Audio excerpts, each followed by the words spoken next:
Happy Thursday. I'm gonna just get right into reading because this is a good chapter. I'm on chapter 9. I know I said last 6 and 7, but some of the chapters are short, and I just rolled into them, and I lost track. So this is not chapter 8. We're on chapter 9. Chapter 9. Um, I was stuck on the back steps with a pile of dull knives and a wet stone. It was a dreary job. First, spit on the stone, hold the knife at a proper angle, and circle it against the stone, 10 to the left, 10 to the right, until the blade was sharp enough to slide through a joint of beef like it was warm butter. She's sharpening knives. As I sharpened, I imagined using the knife to cut through the ropes that tied us to New York City. I'd slice through the ocean and Ruth, and we would walk away on the sand all the way home. 10 circles to the left. Ruth was above stairs, standing by while Madame prepared herself for company. The master was locked in the library. Becky was somewhere in the crowd watching. General Washington paraded down Broadway with 5 regiments of soldiers. The sounds of beating drums and whistling fifes and cries of huzzah blew me towards the rooftop. I pushed everything out of my mind and just my task. 10 circles to the right. Becky came back from the parade an hour later, overflowing with stories. She nattered on about the spectacle while assembling tea things for Madame and Lady Seymour, who again came to call. I pretended to listen. Truth be told, I didn't notice when she left carrying a tray. 10 circles to the left, 10 circles to the right. Becky called me twice before I heard her. Her voice was high and tight. I said, hurry. You want me to get you put out on the street? Madam wants you in the parlor right now. Is it Ruth? No, the Lady Seymour wants to see you. As the master arrived, with gentlemen friends all calling for food and drink. Hurry. I washed up in the cold water bucket, pinned down a clean apron, checked my kerchief and was proper, followed Becky upstairs to the parlor. The new girl, madam. Show her in, said Madame. Madame and an older woman sat at a table. My eyes were drawn behind them to my sister. She was dressed up as Madame's pretty pet in a bleached linen shift, navy blue brocade short gown, a full skirt patterned with lilacs. When she saw me, she clenched her hands together and bit her lower lip. Her eyes were red and they were swollen with crying. My belly went funny and my mind raced. Why had she been crying? Was she sick? Was she scared? Did Madame hurt her? Becky poked me gently in the back. This was not a time for questions.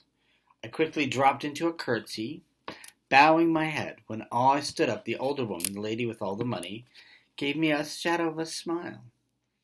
She was smaller than Madame. She wore a silk gown, the color of a mourning dove. Her hair was curled high and powdered snow white. A necklace set with black stones shone from her neck. There were deep lines at the corner of her eyes, all around her mouth, but I could tell if they were from laughing or from crying. She turned in her chair and looked at Ruth and then back at me. And these 2 girls are sisters? That's what the man said. The old woman sipped her tea and looked at me. What is your name? I'm Isabel, ma'am. I'm Isabel Finch. Ridiculous name. You're called Sal Lockton now, said Madame. It's more suitable. I forced myself to breathe in slow and regular, telling her that I wanted to tell her my name is not her affair. But all I could say was, yes, ma'am. And you must wear shoes. This is a house, not a barn. She looked at my bare feet. Ruth stepped out of her corner. Isabel. Madame snapped her fan shut. What did I tell you about silence? Ruth raised one finger to her mouth and said, shh. Precisely. Madame set the fan in her lap and reached for a piece of sugar with silver tongs. She plopped it in her cup and the tea overflowed into the saucer. Ruth stood there like a carved statue, her fingers still held to her lips. I took another breath, slower than the first, and I tried not to think on the newly sharpened knives and the kitchen stairs. Lady Seymour curled her fingers around her teacup, and her gaze was first Madam, then Ruth and me, and she said nothing. "Would you like Sal to serve you and Lady Seymour while I wait on the gentlemen?" Becky said. "Absolutely not. Show her the library, and make sure the men are fed. And bring the tea. This has already gone cold." We curtsied and we left the parlor. Ruth's sad eyes followed me to the door. Back in the kitchen pantry, Becky took a large silver tray off a high shelf in the pantry. "Hold this." She loaded the tray with sliced tongue, cheddar cheese, brown bread, and a bowl of pickles. I could not stop thinking about the way Ruth had jumped when Ma'am shouted, and the tears in her eyes. Becky took a second tray and set it on 4 goblets, 2 clarets of wine, and a crock of mustard. She swung the kettle back over the fire to heat up more water. "Hop 2. What about my shoes? The master won't notice as long as he gets his food." Becky balanced the edge of the tray on her hip and knocked on the door. When a deep voice answered, she opened it. Lockton looked up as we entered. "Oh, good sustenance," said Lockton. He pushed aside a stack of newspapers and cleared off his desk. The room was the same size and shape as the parlor, but the 2 of the walls had bookcases built into them. A large painting of horses jumping over high hedges on a third wall. A thin layer of dust was on everything. The front windows were open, bringing in fresh air and noise, and carts rolling over cobblestones and church bells in the distance. And there were 4 men who sat around the enormous desk. One man looked poorer than the other. The cuffs of his coat were frayed, and his hands were stained with ink. Next to him sat a man with suspicious gray eyes, and a liver-colored coat with a double row of gold buttons. The third man wore something on his head that looked more like a dead possum than a wig. But his coat was crisp and new, and the buckets on his shoes gleamed.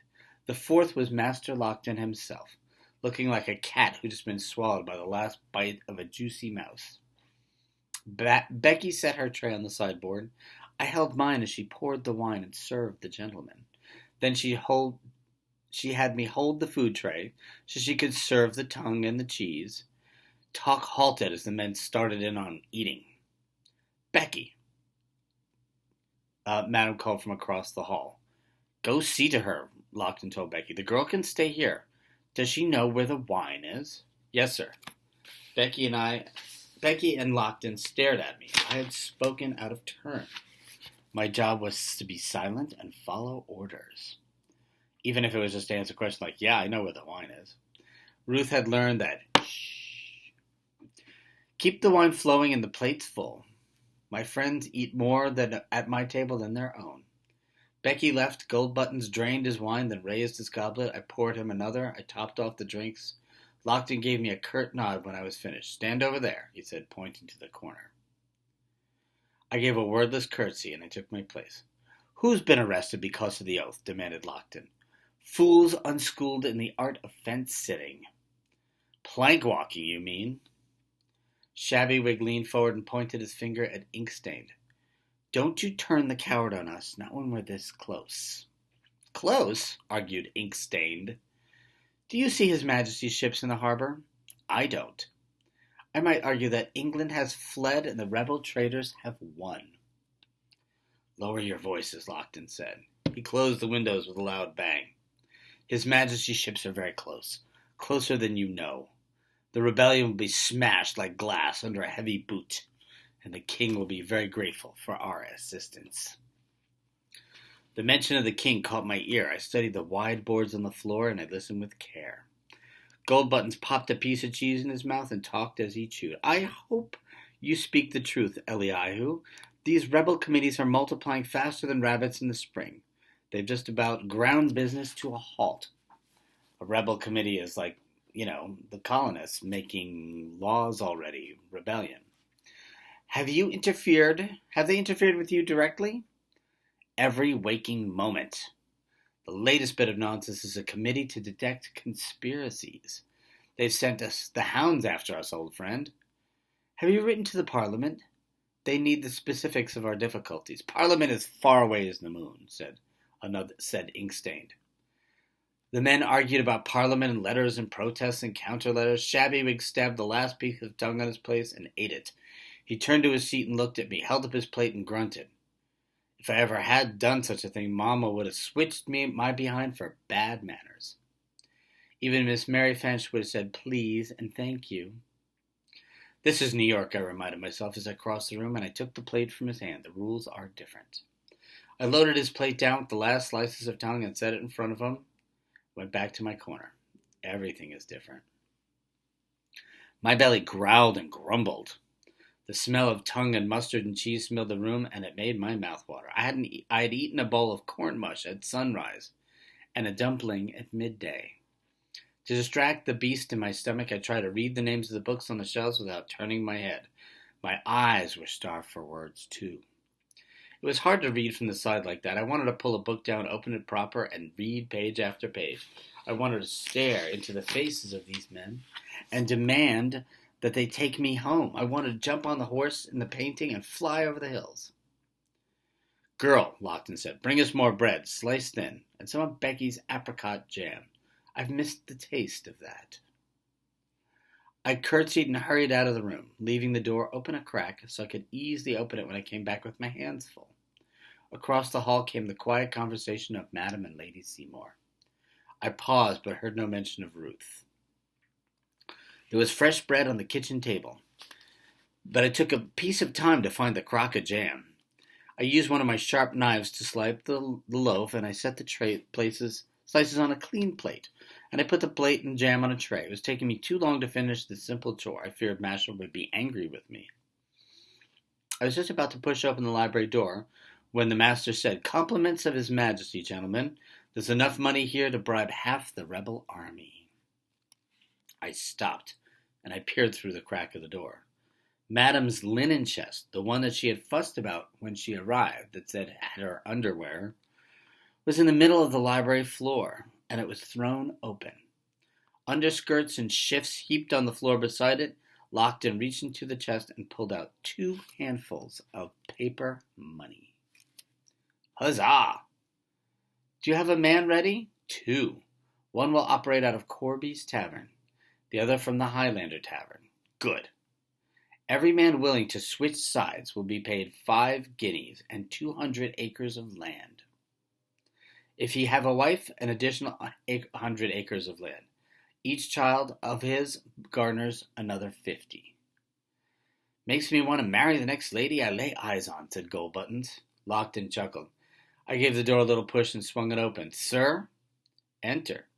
I walked in. The other men did not look my way. I was invisible to them. Jam, he said with a smile. Put it right here. I placed the tray in front of him, and I took my place again in the corner. The men spread the jam on the bread and drank their wine, discussing politics and war and armies. The smell of apricots filled the room. It put me in my mind in orchards down the road from Miss Mary's house. I kept my face still as a mask, but inside my brain, thoughts chased round and round. By the time men rose to leave, I knew what I had to do. Prediction. What's she going to do? Well, she just saw that Lockton smuggled money into New York to bribe people to switch sides from the rebellion to loyalty to the king. And Curzon had offered Isabel, if you spy, come to my place. So we know that's where she's going to go. More tomorrow.